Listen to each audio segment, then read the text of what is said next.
네, 계속해서 저희 칼빈 5대 강령, 5포인트 칼빈에 대해서 함께 나누고 있고, 오늘 네 번째 시간입니다. 네 번째 시간. 첫 번째 시간 때 배웠던 것이 내용이 무엇이죠? 전적 타락, total depravity. 두 번째는 무조건적 선택, unconditional election. 세 번째는 제한 속죄, limited atonement. 오늘 네 번째 시간 무엇이죠? 불가항력적 은혜, irresistible grace에 대해서 함께 나누게 되는데요. 이렇게 tulip, 앞글자만 따서 tulip, tulip으로 저희들이 이렇게 단어로 이 단어를 가지고 풀어 쓰는 것을 아크로스틱이라고 하잖아요. 아크로스틱. 아크로스틱으로 하려고 하다 보니까 사실은 불가항력적 은혜, 한국말로도 잘 사용 안 하는 단어입니다. 네. 정확한 이 뜻이 무엇이냐면 거부할 수 없는 하나님의 그 은혜의 크심을 말하는 것이에요. 하나님의 은혜가 얼마나 크신지 우리가 그 은혜를 거부할 수 없다라는 차원에서 불가항력적 은혜라고 하는데 조금 불가항적 은혜라고 하다 보니까 저희들은 마치 가만히 있고 하나님의 은혜가 너무 강력한 나머지 우리는 어쩔 수 없이 끌려가는 것처럼 보이는 이미지가 그려지거든요. 여기에 대한 반감을 갖고 있는 부류가 또 있다라는 것입니다. 근데 이 단어만 가지고 우리가 해석을 하고 이 단어만 가지고 풀어가려고 하다 보니까 여러 가지 이런 갈등 구조가 생기는 것이 오래전부터 지금까지 이런 문제가 있습니다. 그래서 이런 아크로스틱으로 하는 것보다 다시 불가항적 은혜를 다른 단어로 사용한다면 제가 써놨는데 한번 보실까요? 다른 단어가 뭐가 있을까요? 효과적인 은혜, efficacious grace, 효과적인 은혜라고 부르는 것입니다. 자, 이러한 주제는 교회 역사 속에서 굉장히 아주 뜨거운 논쟁 중에 하나였는데요. 왜냐하면 이 교리는 단지 은혜가 중요하다 이 정도로 그치는 것이 아니라 구원의 결정적인 순간에 주도권을 누가 갖느냐라는 것에 대한 이 중요한 문제가 있는 것이에요. 지금 제가 한 말씀 의미가 무슨 뜻인지 아시겠습니까? 구원의 결정적인 순간에 누가 주도권을 갖느냐, 그러니까 내가 믿는다고 결정해서 하는 것이냐 아니면 하나님의 은혜 때문에, 강권적인 은혜 때문에 우리가 믿게 되는 것이냐, 요 두 가지 해석으로 과거에 오래전부터 지금까지 논쟁이 있었다는 것이에요. 하나님은 우리에게 은혜를 주시고 또 우리를 부르시고 구원의 길을 여시지만 최종적으로 그 은혜를 받아들일지 거절할지는 인간에게 달려있다라고 하는 그룹과, 반면에 한쪽 그룹에서는 하나님의 은혜는 단지 기회를 제공하는 수준에 머물지 않고 하나님께서 택한 자를 부르실 때에 성령께서 그 마음을 실제로 열어주시고 죽은 영혼을 살리시고 굳은 마음을 바꾸시고 마침내 그리스도께 나오게 하신다라는 차원에서의 효과적인 은혜에 대한 그룹이 이렇게 두 개가 나눠진 것이죠. 이런 차원에서 하나님의 은혜는 실패가 없다라는 것입니다. 실패가 없다. 그래서 하나님의 은혜는 우리가 받은 구원의 확신은 절대 실패가 없다. 하나님의 은혜는 실패가 없다. 그런 차원에서 불가항력적 은혜라는 단어보다는 사실은 효과적인 은혜라고 이 단어를 사용하는 것이 신학 용어로서 더 적합하다라고 볼 수가 있습니다. 초기에는 펠라기우스와 어거스틴의 논쟁이 바로 이 주제에 있었고요. 종교개혁 시대 때는 에라스무스하고 루터의 둘 사이에 논쟁이 있었고요. 오늘날에는 알미누스주의하고 종교개혁자들, 개혁주의에서의 치열한 논쟁이 이 부분에 있습니다. 그러나 결론으로 보게 되면 약간의 해석의 차이가 좀 다른 것이 있는 것뿐이지 하나님의 은혜를 강조하는 것은 알미누스하고도 사실은 마찬가지입니다. 죄인이 하나님께 돌아오는 돌아오는 일에 있어서 결정적인 차이를 만드는 것은 누구일까요? 하나님의 은혜일까요? 아니면 인간의 응답일까요? 이러한 질문은 목사들끼리만 하는 거 아닌가요가 아니고 신학자들 사이에서만 논쟁하는 거 아닌가요가 아니라 사실 우리 모두가 다 서로 질문해보고 이해해야 될 영역이 되는 것입니다. 왜냐하면 이러한 질문은 우리의 구원을 어떻게 이해해야 할 것인가에 대한 문제이기 때문에 그렇습니다.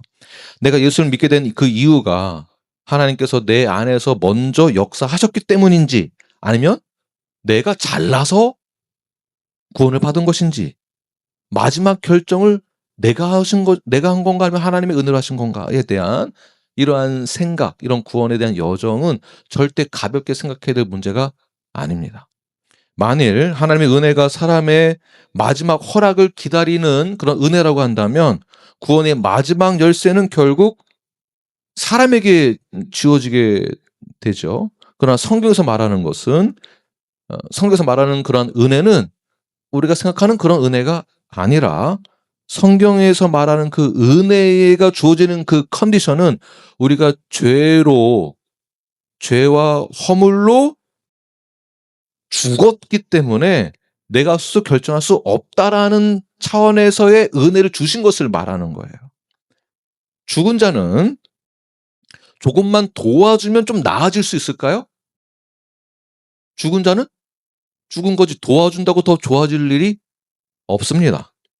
죽은 자는 어떻게 되는 것일까요? 살려야 그 다음이 이루어지는 것이죠. 그래서 우리는 죄로 인해 죽었기 때문에 하나님의 은혜가 절실하게 필요하고 그 은혜가 효과적이다라는 거죠. 그러니까 불가항력 이렇게 표현을 하면 여기에서 좀 더 이제 이런 우리가 생각하는 은혜의 이미지가 조금 달라지게 됩니다. 그러므로 구원은 단순히 설득을 해서 이루어지는 것이 아니고요. 이것은 하나님의 역사라고 보는 것입니다.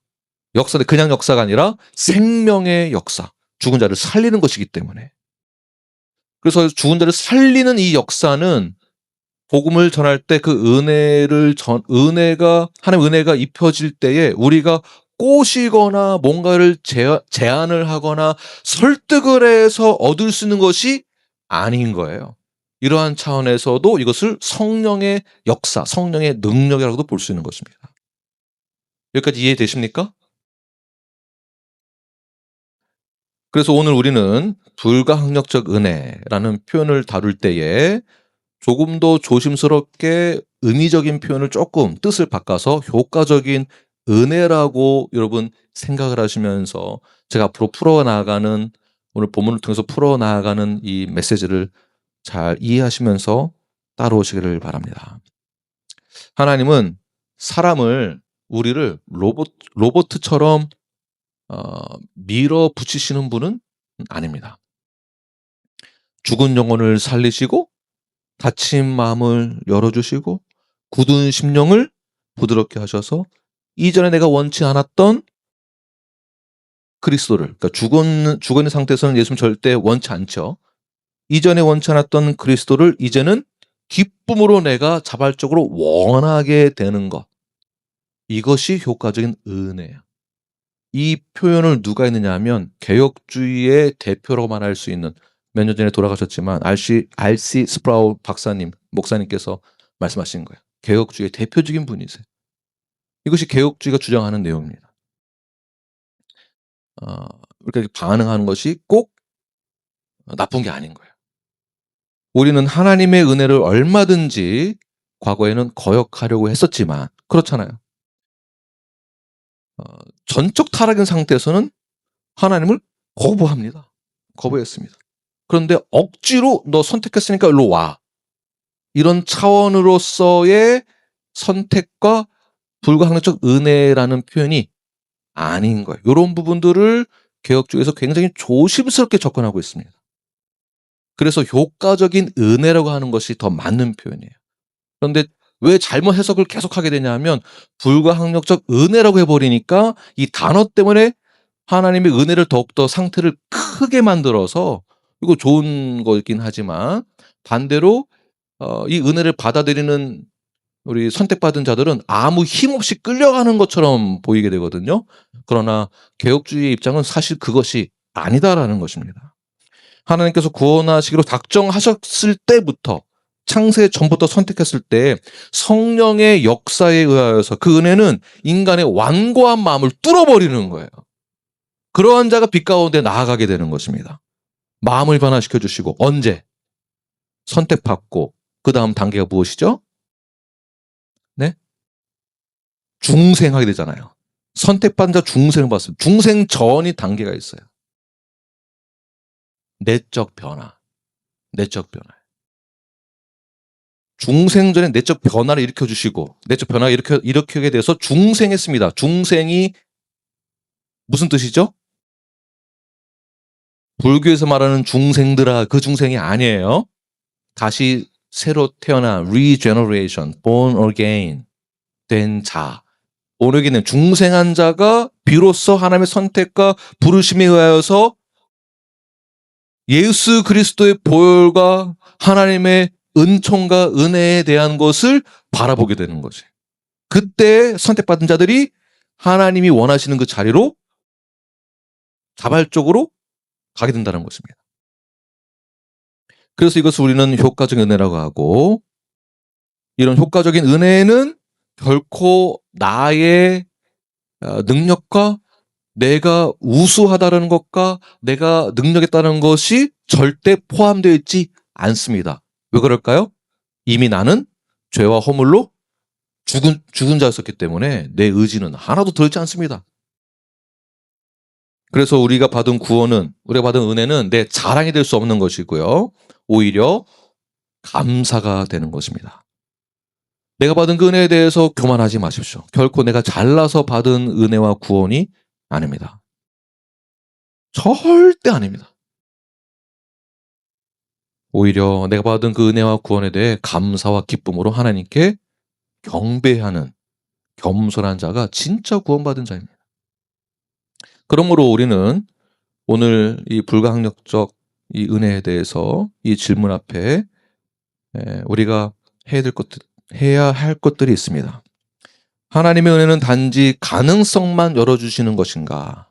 아니면 죽은 죄인을 실제로 살게 하시고 주님 앞에 나오게 하는 효과적인 것인가? 그러한 은혜인가? 이러한 질문을 우리는 스스로 해봐야 됩니다. 그러한 질문 앞에 첫 번째는 인간은 스스로 그리스도께 없는 상태라고 오늘 본문에서 말하고 있는데요. 자, 여기서 뭐가 중요할까요? 아무도 내게 올 수 없다. 아무도 내게 올 수 없다. 자, 이 말은 아무도 못 온다라고 해서 기회가 없다라는 말이 아닙니다. 무슨 말이냐면 능력이 없다라는 뜻입니다. 왜? 우리는 전적 타락, 죽었기 때문에. 즉 하나님이 안 불러서 못 나가는 게 아니라 인간이 스스로 주 앞에 나아갈 수 없는 그 상태를 말하는 것입니다. 이것을 신학적으로 뭐라고 부르는가? 도덕적 무능력, moral inability. 이걸 저희가 언제 배웠죠? 1000번째 시간 전적 타락에서 배웠던 내용입니다. 그래서 에베소 2장에 보게 되면 허물과 죄로 죽었던 너희를 살리셨도다라고 말씀하시거든요. 그래서 성경에서는 인간을 조금 약한 존재라고 부르는 것이 아니죠. 우리는 조금 도움이 필요한 존재, 이것도 아닙니다. 우리는 어떤 존재라고요? 이미 죄와 허물로 죽어있는 상태라고 보는 것이에요. 자, 죽은 사람이 뭘 할 수 있겠습니까? 없습니다. 죽은 사람이 결단할 수 있을까요? 없습니다. 선택할 수 있습니까? 없습니다. 협력할 수 있습니까? 주님과 협력해서 내가 구원을 이루어갈 수 있겠습니까? 죽은 상태에서는? 그럴 수 없습니다. 그럼 또 다른 질문을 할 수 있겠죠? 죽은 사람이 어떻게 그럼 하나님을 선택할 수 있는가? 이 질문이 바로 오늘 다루고자 하는 내용입니다.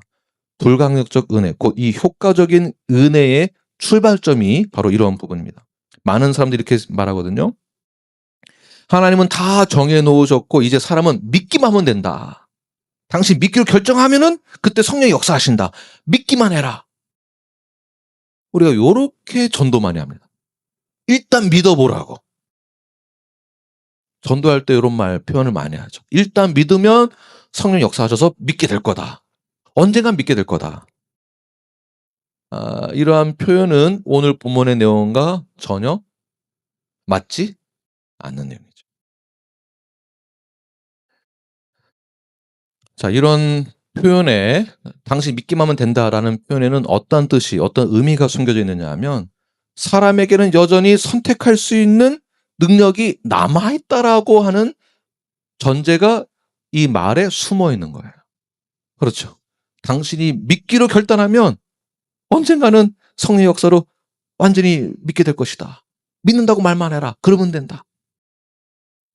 그러나 그런 뜻이 절대 아닙니다.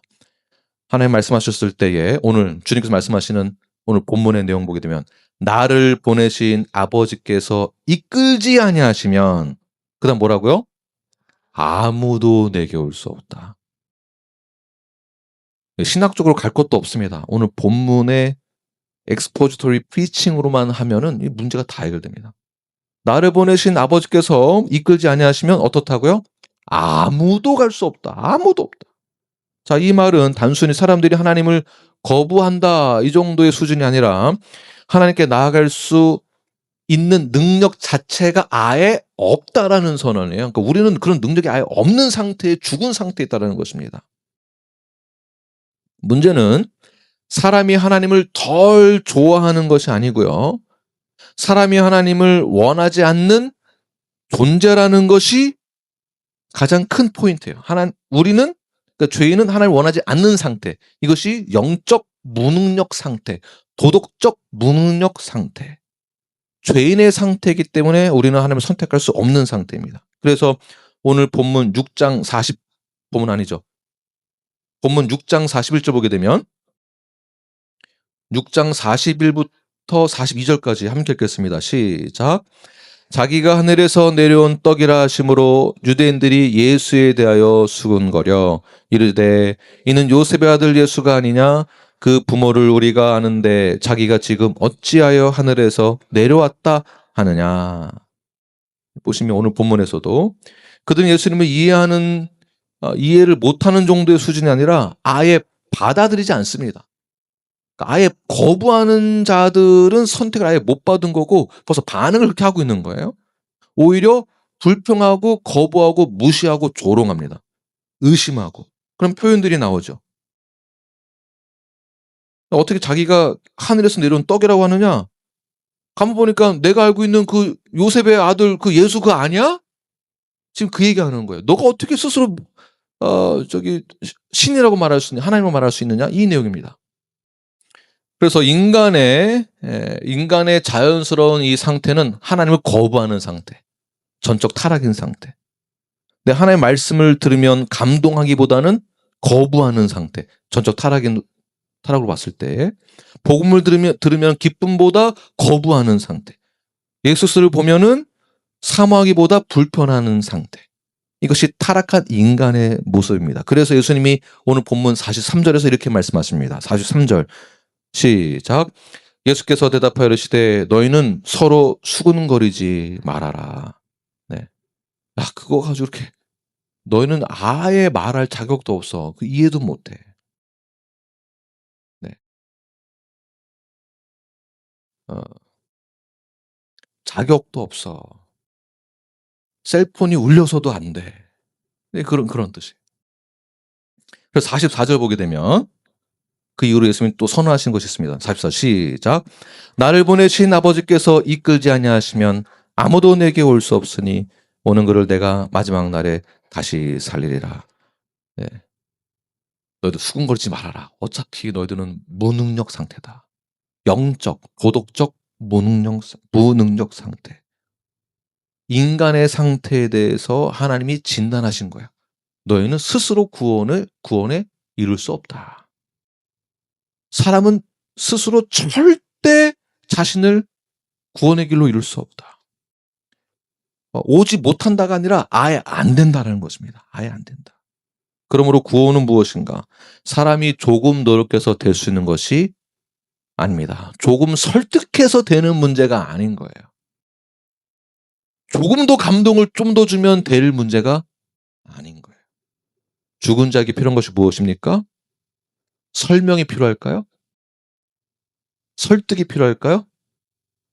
아예 필요 없습니다. 죽은 자에게 필요한 것은 오직 생명입니다. 생명. 이것이 하나님의 은혜예요. 죽은 자에게 필요한 것은 설득이 아니라 무엇이다? 생명. 죽은 자에게 필요한 것은 설명이 아니라 부활. 부활이 필요한 것입니다. 그래서 예수님께서 우리의 죄를 대신하여서 죽은 걸로 끝난 것이 아니라 부활하심으로 그 다음 우리를 어떻게 하시겠다는 거예요? 나를 믿는 자들은 그냥 죽은 상태이지만 나를 믿는 자들은 나처럼 새 생명을 얻게 된다. 부활한다. 부활신앙이 여기에서 나오는 것입니다. 그냥 부활신앙을 믿어라 믿어라 믿습니다. 이게 아닌 거예요. 주여 주여 주여 믿습니다 믿습니다 믿습니다. 이렇게 무슨 뭐라 하죠? 주문을 외운다고 해서 될 문제가 아닌 거예요. 그래서 오늘 본문에서 구원을 말할 때 44절 후반 보게 되면 그를 내가 마지막 날에 다시 살리리라. 누가 살린다는 것입니까? 예수님이, 하나님이. 내가 할 수 있는 문제가 아니다라는 것입니다. 하나님이 하신 일을 내가 조금 더 도와줘서 이루어지는 것이 아니고요. 전적으로 하나님이 하신다는 것입니다. 그래서 인간은 하나님께 나아갈 수 있는 존재가 원래는 아니었는데 예수 그리스도의 죽으심과 부활 그리고 하나님의 불가항력적 은혜 또는 교과적인 그 은혜를 통해서만 우리가 하나님의 자녀가 될 수 있는 것입니다. 두 번째 우리가 질문할 수 있게 되는데요. 그렇다면 하나님은 사람을 죽은 상태에서 너 이리 와 하고서 억지로 끌고 가는 것인가? 불가항력이라고 하다 보니까 억지로 끌고 가는 것인가? 하나님의 그 은혜가 억지로 임해서 억지로 끌고 가는 것인가? 이러한 표현이 아닙니다. 두 번째, 하나님은 죄인을 억지로 끌고 가는 것이 아니라 무엇이죠? 그의 마음을 변화시켜 반드시 오게 한다. 변화시켜서 반드시 오게 한다. 이런 부분에서 불가항력적 은혜에 대한 오해가 많이 있게 되는데 자 그러면 하나님이 사람을 억지로 끌고 가신다라는 건가? 나는 원하지도 않은데 억지로 강제로 믿게 한다는 얘기인가? 아니면 하나님이 사람의 자유주의를 완전히 무시한다는 얘기인가? 네, 그런 내용은 아닙니다. 그러나 성경에서 말하는 그 은혜가 이 불가항력적 은혜라고 하면은 이 은혜를 강제성이 있는 이 force로 생각하는데 이런 의미가 아니라 어떤 것이라고요? 변화시킨다라는 거예요. 그 은혜를 통해서 변화가 일어나는 거예요. transformation. 바로 이 시점 때문에 불가항적 은혜의 표현이 조금 오해 여지가 있다라고 볼 수 있습니다. 성경이 말하는 하나님의 은혜는 사람을 로봇처럼 조종하는 것이 아닙니다. force하는 게 아닌 거예요. 사람을 인격 없이 밀어붙이는 강제성이 있는 것은 절대 아닙니다. 하나님의 은혜가 그만큼 크다라는 표현을 하나님의 은혜가 모든 것을 덮는다라는 표현은 맞습니다. 자, 하나님의 역사는 어떻게 이루어지는가? 이러한 차원에서는 44절 다시 보게 되면 아버지께서 이끌지 아니하시면 아무도 내게 올 수 없다라고 말씀하셨는데 여기서 이끌다라는 표현이 이 단어의 뜻이 하나님께서 마치 그냥 권유하고 설득하고 유혹시켜서 가능성만 열어두는 정도가 아닙니다. 왜냐하면 37절의 내용을 보게 되면 37절 다 함께 읽겠습니다. 37절 시작. 아버지께서 내게 주시는 자는 다 내게로 올 것이요 내게 오는 자는 내가 결코 내쫓지 아니하리라. 네, 내게 오는 자는 왔잖아요. 내쫓지 아니한다라는 차원에서의 은혜. 그러나 이끈다라는 그 표현을 할 때에는 다 온다라는 것입니다. Whoever comes to me. 다 누구든지 다 내게 온다. 올 수도 있고 안 올 수도 있고가 아니라 선택받은 자들은 당연히 온다라는 것입니다. 하나님께서 단지 기회를 주는 것이 아니라 실제로 오게 하시고요. 하나님께서는 단순히 가능성만 열어두는 것이 아니라 실제로 결과까지도 이루신다. 우리를 구원하신다라는 뜻이 되는 것이죠. 올 수도 있고 안 올 수도 있고 만약에 오게 된다면 구원을 받을 수도 있다. 너가 원한다면 이런 차원이 아닌 거죠.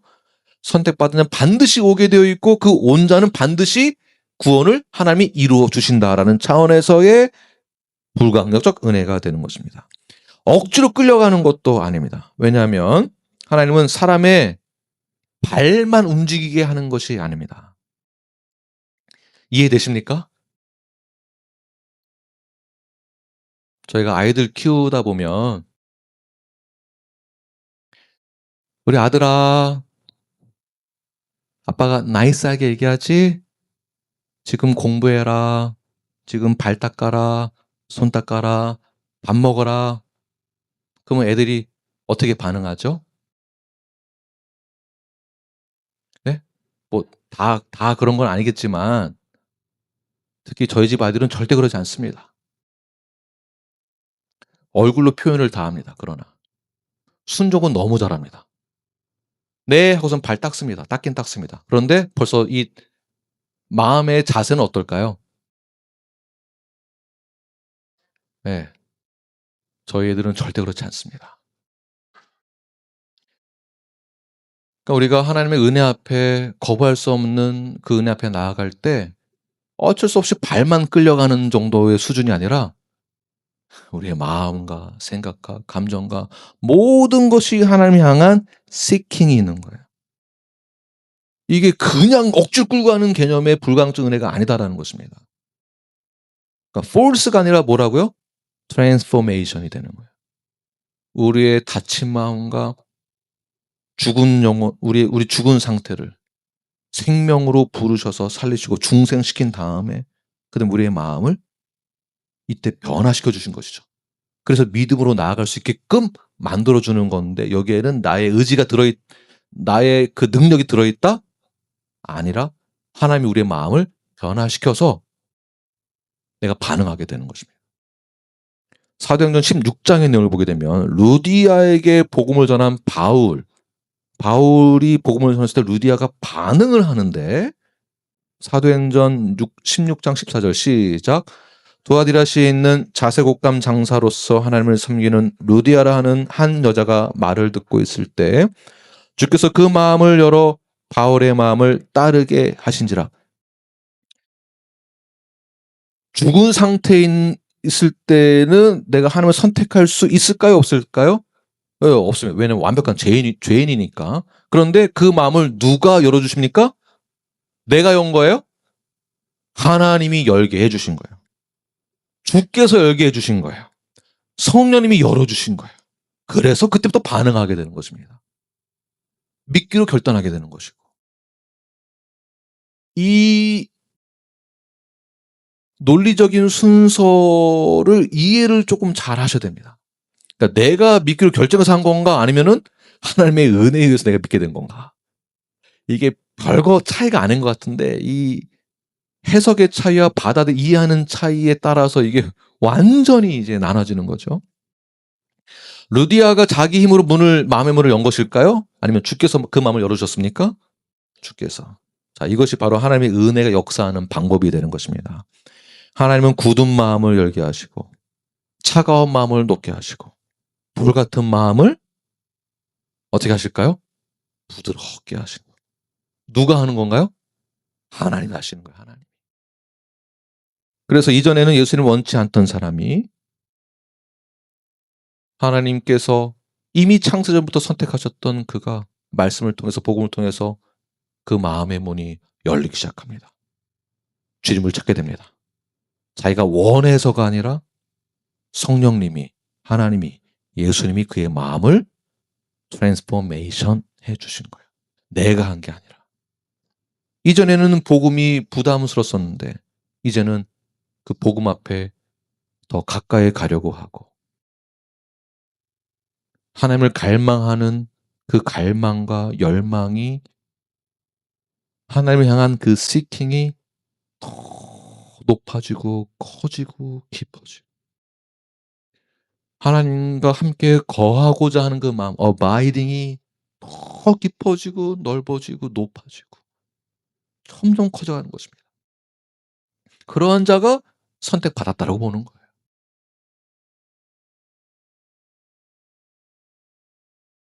교회의 모든 사역에 동참하고 말씀을 갈망하고 참여하는 거, 그 내가 억지로 한다고 되는 건가요? 제가 막 억지로 끌고 간다고 될 수 있을까요? 김 목사가 아무리 위대해도 이건 제가 마음대로 할 수 있는 거 절대 아닙니다. 그런다고 여러분들이 따라오실 분들도 아닙니다. 제가 보기에는 뭐 어찌나 주장이 강하신지, 제가 뭐 이런다고 따라올 것도 아니고 누가 하시는 건가요? 그럼요. 김 목사가 리더십이 좋아서 되는 것도 아니고, 김 목사가 말씀을 잘 전해서 되는 것도 아니고, 누가 하시는 거예요? 누가 내 마음을 변화시켜 주신 건가요? 내가 학벌이 좋아서인가요? 내가 머리가 좋아서인가요? 아니요. 하나님이 하시는 거예요. 이걸 뭐라고 한다고요? 효과적인 은혜라고. 효과적인 은혜. 그냥 하나님이 겉에서 막 땡긴다고 해서, 그냥 이끈다고 해서 무조건 다 되는 것이 아니라 마음의 변화가 일어나는 것을 말하는 것입니다. 그래서 개혁주에서 말하는 것이 뭐냐면, 하나님은 사람을 억지로 믿게 하는 것이 아니라 믿을 마음을 새롭게 하신다라고 정의를 내리고 있습니다. 이 부분을 잘 기억하시기를 바랍니다. 불가항력적 은혜는 사람의 인격을 무시하는 은혜가 아니고요, 사람의 의지를 제거하는 은혜도 아닙니다. 오히려 죄에 묶여있는 하나님을 싫어하던 그 의지를 하나님을 향하도록 마음을 새롭게 하시는 그 은혜, 트랜스포메이션, 그 다음에 효과적인 은혜, 이것이 하나님의 은혜입니다. 그래서 이 효과적인 은혜는 억지로 끌려가는 은혜가 아니라 기꺼이 주 앞에 나아가게 만드는 은혜이고요. 이 은혜를 한번 생각해 보십시오. 우리가 예수님께 나온다라는 것, 정말 내 안에 원래부터 내 안에 내가 더 나은 믿음이, 마음이 있었기 때문에 가능한 것인가? 아니면 성령님의 역사심과 하나님의 주권과 하나님의 그 이끄심 때문에 자발적으로 내 마음에 트랜스포메이션이 일어나게 되어서 하나님의 강력한 불가항력적 은혜에 의하여서 내가 하나님을 따르게 된 것인가? 한번 생각해 보시길 바랍니다. 그러므로 우리는 이렇게 말을 해야 되는데요. 하나님은 죄인을 억지로 천국에 끌고 가는 분이 아니라, 하나님은 죄인을, 죽은 자를 새롭게 생명을 부어주심으로 새롭게 하셔서 그 죄인이 기쁨과 감사와 하나님께 영광 돌리는 그 마음으로 주 앞에 달려가기를 원하는 그 뜻으로 하나님은 우리를 은혜를 베푸셔서 이끄신다라는 것입니다. 네. 세 번째, 그렇다면 이러한 믿음이 어디에서 나오는 건가? 이런 믿음이 어디서 나오는가? 중생은 믿음의 논리에서 앞서며 믿음은 하나님의 은혜의 결과라고 볼 수 있습니다. 이 순서가 이제 중요한데요.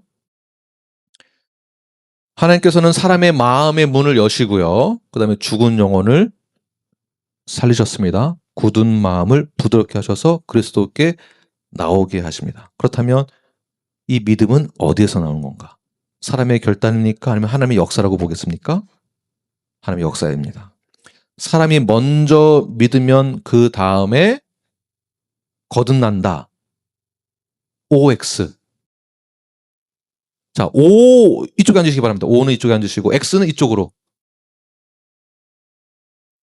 저희가 이게 약간만 이게 조금 생각을 다르게 하면, 내가 믿었기 때문에 거듭난 거 아닌가라는 생각을 갖게 됩니다. 지금 아리송하시죠? 내가 믿으니까 거듭난 거 아니야? 근데 지금까지 논리로 보게 되면 뭐가 먼저가 되어야 할까요?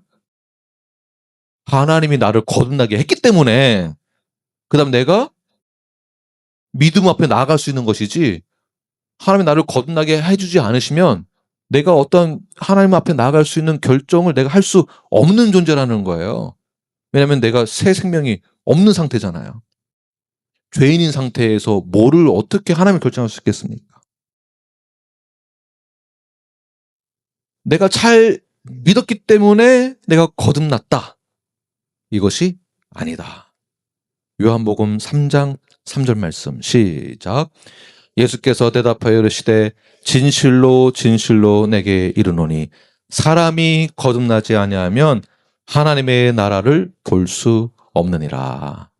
자, 거듭남이 먼저인 거죠. 다시 말해서 중생을 먼저 하는 거예요. 중생. 불교에서 말하는 그 중생은 살아있는 모든 존재들 말하는데 그 살아있는 모든 존재들 중에서도 아직 그러니까 진리를 깨닫지 못한 자들을 중생이라고 불러요. 그래서 이 불쌍한 중생들아 이렇게 표현을 많이 하잖아요. 그 중생이 아닙니다. 우리가 말하는 중생은 뭐라고요? 거듭난 자. 거듭난 자. 거듭나야만 우리가 믿을 수 있게 되는 것이고 거듭나는 것도 내가 거듭나는 게 아니고 하나님이 하셔야만 내가 거듭나서 믿음을 가지고 하나님 나라를 향하여 나아갈 수 있게 되는 것입니다. 여기서 중요한 것은 이렇게 순서대로 저희들이 이렇게 보고 있지만 이 순서가 시간적 차이로 시간적 순서로 생각해서는 안 됩니다. 이것이 몇 분, 몇 시간, 며칠, 몇 년 사이로 이렇게 순서가 나눠진다라고 생각하시면 안 되는 거죠. 이것은 논리적인 순서라고 이해하시면 좀 더 편하실 것입니다. 예를 들면 하나님이 처음에 우리를 창세전부터 선택을 하셨습니다. 선택. 그리고 우리를 부르시는데 이 부르시면은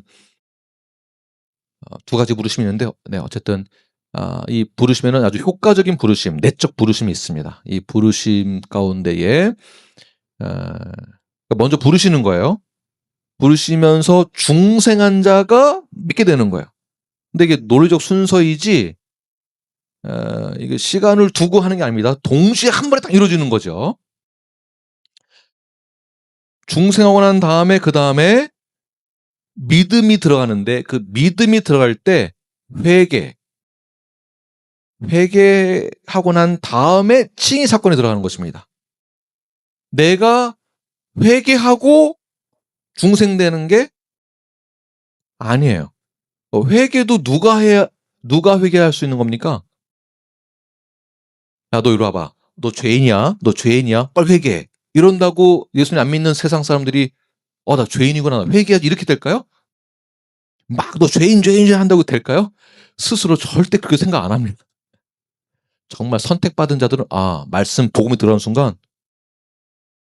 내가 죄인이구나 깨닫게 되고 그 부르심 가운데 중생으로 인하여서 믿음과 회개가 동시에 일어나므로 칭의 사건이 일어나는 거예요. 칭의가. 그 다음에 하나님의 자녀가 되고 자녀로서 성화의 삶을 살아가게 되면서 구원의 완성을 이뤄가게 되는 것입니다. 이 순서가 논리적으로는 굉장히 중요한 순서입니다.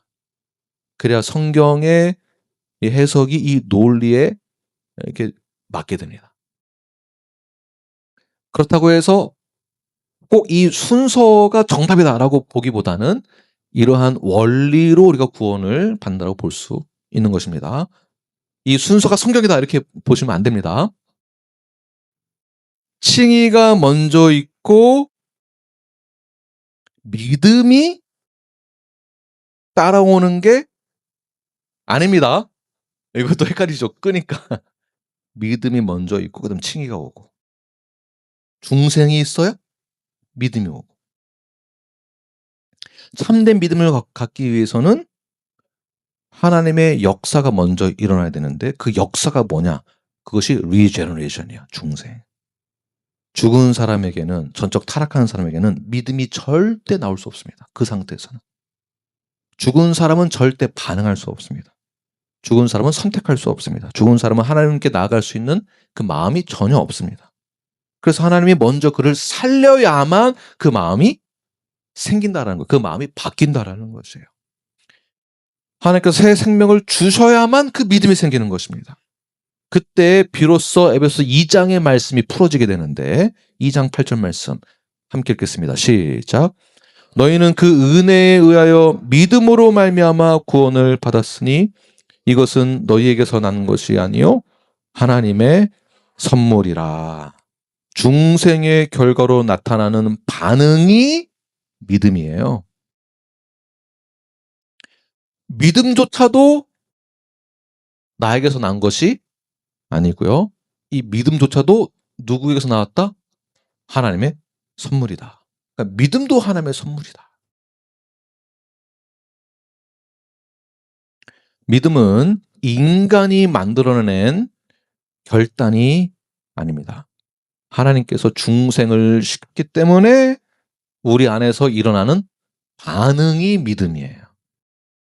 근데 우리가 마치 반응을 하면 내가 반응한 걸로 생각을 해서 나는 가만히 있고 하나님의 불가항력적 은혜로 나를 덮어서 커가지고 여기로 넘기는 그러한 불가항력적 은혜라고 해석을 하면은 안 되는 것입니다. 그래서 선택을 하셨고 우리를 부르실 때에 이 부르심이 두 가지가 있는데 첫 번째는 외적 부르심이 있고 두 번째는 내적 부르심이 있는데 이 내적 부르심에 있어서 성령님이 우리의 마음을 움직이시고 이 부르심에 그래서 부르심에 순종하게 되는 것이거든요. 그 부르심에 우리의 마음을 움직여서 그때 반응이 나타난 것입니다.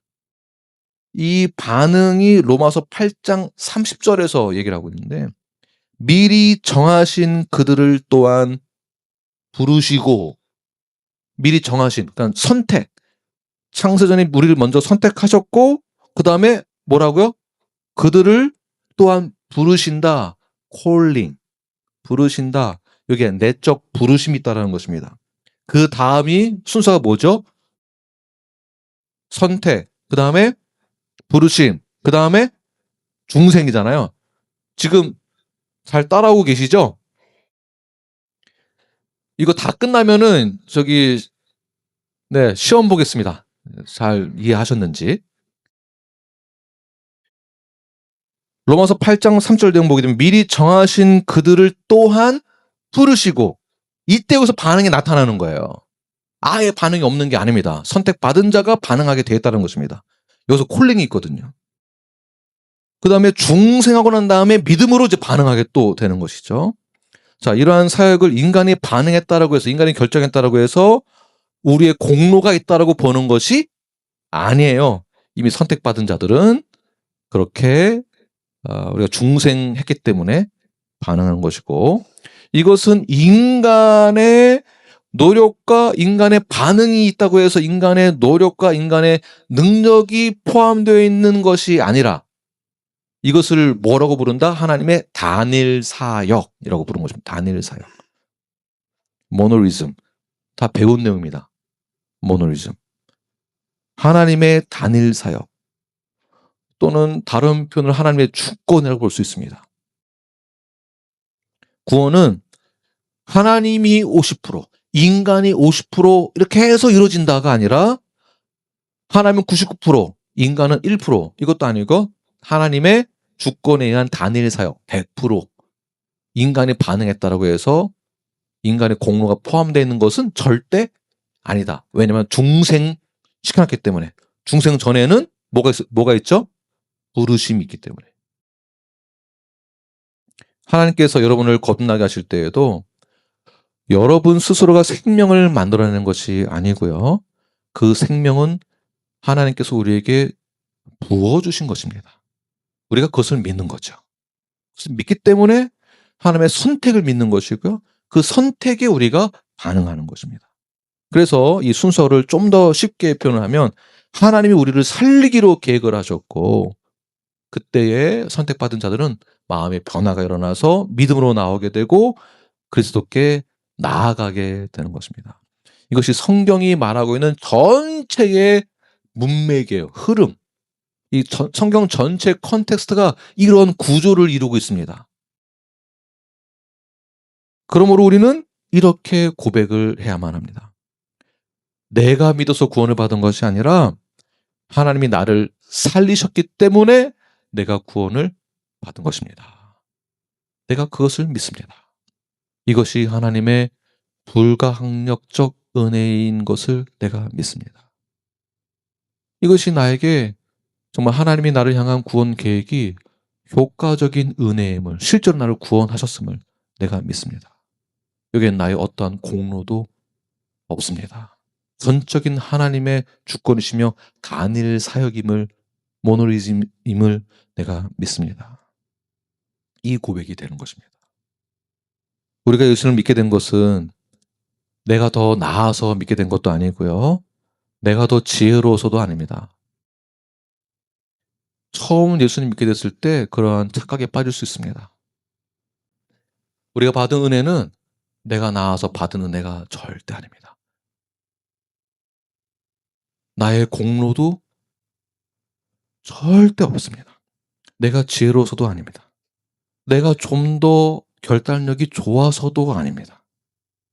내 안에서 역사하시는 하나님의 그 역사하심과 하나님의 주권과 하나님의 그 선택과 하나님의 부르심 때문에, 하나님이 나를 중생시켜 주셨기 때문에 그제서야 내가 주 앞에 반응하게 되어 믿음으로 나아가게 된 것. 여기에는 어떠한 나의 공로가 없다라는 그 고백이 우리 모두의 고백이 되어야만 합니다.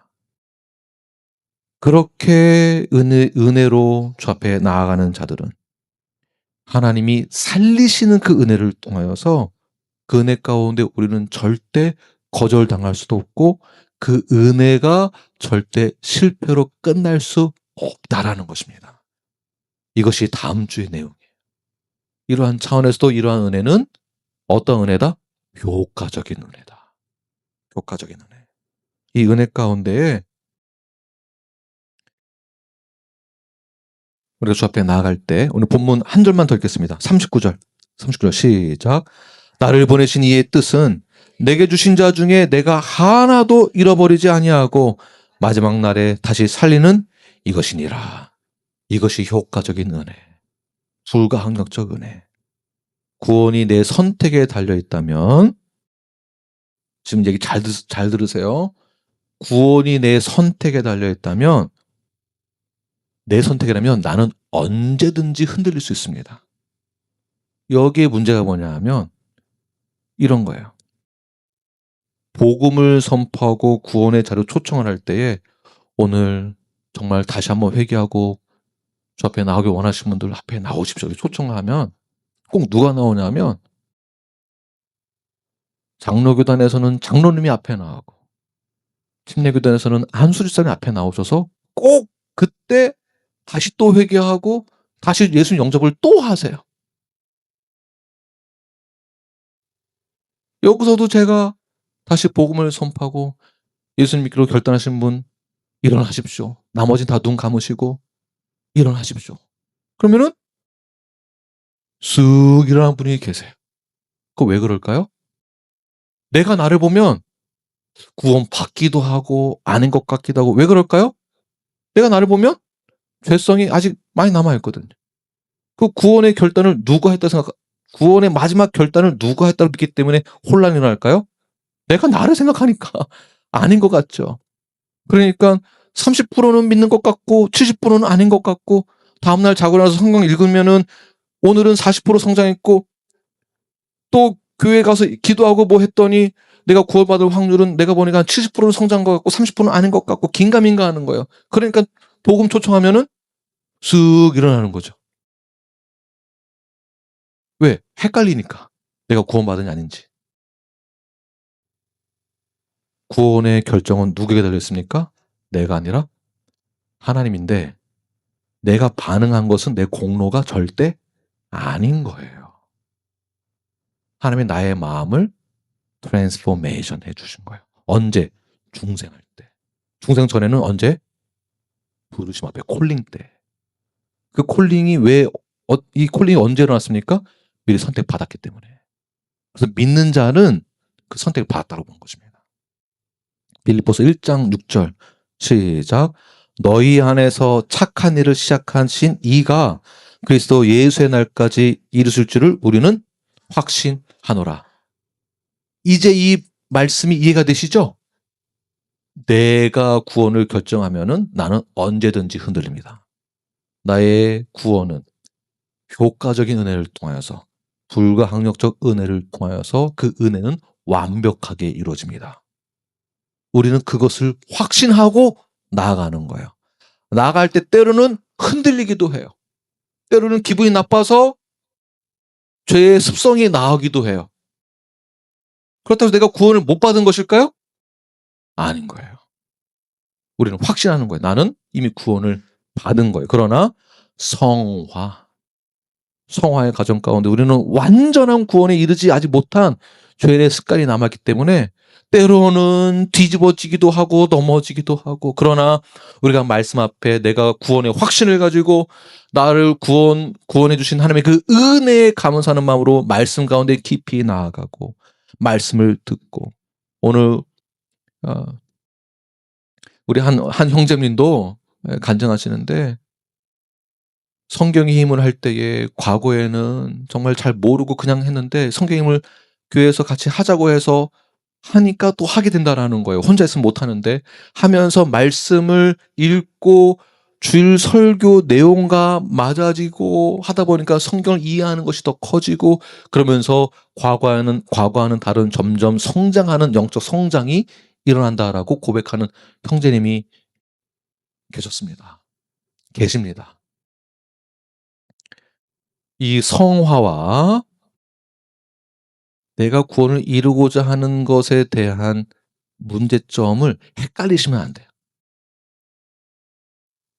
그렇지. 맞습니다. 그래서 하나님이 시작하셨다면 하나님이 끝을 내는 거고요. 그래서 우리가 확신을 갖는다는 것은 감정으로 확신을 갖는 것이 아니고 그 확신은 하나님의 은혜에 있는 것입니다. 감정으로 막 이랬다 저랬다 하지 마시고요. 또 감정 때문에 또 막 이랬다 저랬다 보면 또 교회 나가네 만에 또 이러거든요. 특히 중년 이상 되시는 우리 형제님들, 여성 호르몬이 점점 많아지셔가지고 감정으로 또 막 이랬다 저랬다 하지 마시고, 저부터 시작해서 저도 중년입니다. 네. 저도 마음이 이랬다 저랬다 그럽니다. 에휴, 내가 왜 이렇게 그냥 하나님 나를 왜 목사로 부르셔가지고 나는 왜 이러나, 에휴, 이러기도 하고. 우리가 감정으로 신앙생활 하는 거 아닙니다. 감정으로 교회 결정하는 거 아닙니다. 감정으로 성화 이뤄가는 거 아닙니다. 감정으로 하면은요, 기분 나쁘면은 구원이고 나발이고 없는 거예요. 막 이렇게 되는 거예요. 그래서 감정이 아니라 하나님의 은혜, 여기에는 불강력적 은혜와 하나님의 효과적인 은혜, 이 은혜는 반드시 하나님이 끝까지 이루어내신다. 왜냐하면 이 은혜는 나의 공로가 아니라 하나님의 목적이 있기 때문에 하나님의 그 결단은 반드시 이루어진다. 멈추지 않는다. 기도하겠습니다.